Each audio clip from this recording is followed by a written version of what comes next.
Welcome, everybody, to the Seahawks Digital Network, another edition of the Court Report right here with Amy Bambanek. I'm Mike Vaccaro. Thanks for joining us here today. And, Coach, another big win for this program, an ACC victory for you guys. As you go on the road, you get a split against Duke and NC State, beating the Wolfpack on Sunday. What was it like for your ladies to do that once again? I think of these as just memorable moments, and we've played NC State a number of times since I've been here at UNCW, and when we were in the team huddle at the end of the match, the girls basically said, finally, we got them. So it was a huge hurdle for us to be able to jump over and achieve, and gives us a lot of confidence going into our conference home opener this weekend. And your weekend started in Durham against Duke, a 5-set match with the Blue Devils, you guys right there. So yeah.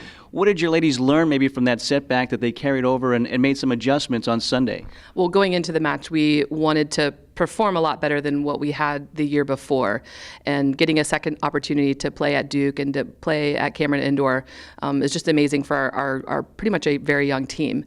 And to take them to 5, I think, is very honorable. Duke is a really tough team. They're going to do well in their conference this year. We certainly had our moments in maybe some missed opportunities that we could have capitalized on more to make the outcome a little bit different, to go our way. But I was certainly happy with the poise and competitive edge and just how we hung with that team. And now, last 2 years, 3 wins against ACC opponents. What do you think that says about this program that you continue to develop and continue to grow here at UNCW?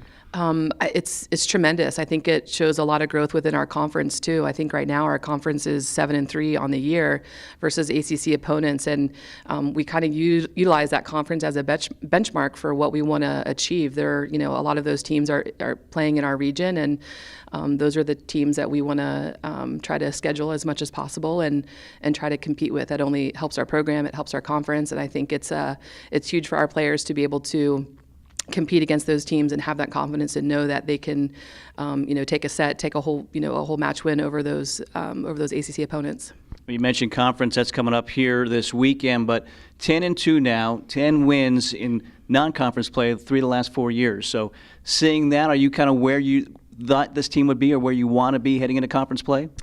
As a coach, we're always wanting more, and most importantly, beyond the record, I want our team to play well. And our girls know that we have to grow every time we step onto the court, and we can't be satisfied with where we're at right now as a team and how we're playing. There are always little small things that we can better execute on the court, and we got back to practice yesterday and started on some really small footwork adjustments for our defense that we saw on video. So I think the team is ready to continue to build, and they know it's going to be a long road this for the conference home opener and the conference season, and we have a lot of high goals for this year and next year for our younger kids. Now that the conference championship is going to be awarded to the regular season winner of this year for 2017, that's just extra motivation for our younger kids to compete as well. And the conference championship will be here this year. Talking about the conference and defensive player of the week, second week in a row, Sydney Brock. What are you seeing from this young lady? Just a lot of hard work and grit. She's playing so fearless, and with the 2 knee surgeries that she's had to go through and endure the past couple of years, you could not tell by watching her play. She's pretty fearless out there, and she's what you would say an undersized middle, and yet she's competing against some really tall, physical, powerful middles, and she's putting up some really good numbers offensively and defensively, and I don't think our record would be where we are today without her. Certainly, I'm sure she'll be key this weekend, taking on a couple of conference opponents. As you mentioned, the home opener in conference play, Northeastern Friday at 7 o'clock, Hofstra Sunday, that game now 12:30, both of those in Hanover Hall. But your thoughts getting started against those opponents, having them at home here? Well, Northeastern has put together a really good preseason record. I think that they're going to be a lot stronger this year, and obviously Hofstra being the preseason #1 team, we've got a lot to work for. I think that it's important that our girls remember that last year was last year, and this year is a whole new year. It's a clean slate for everyone. We've got to have to earn every single point that we put on the scoreboard. And again, then Hofstra on Sunday. And then you're going on the road here for, 3 weekends in a row in conference play. So from that standpoint, how important is it to take advantage of being at home to start your conference season?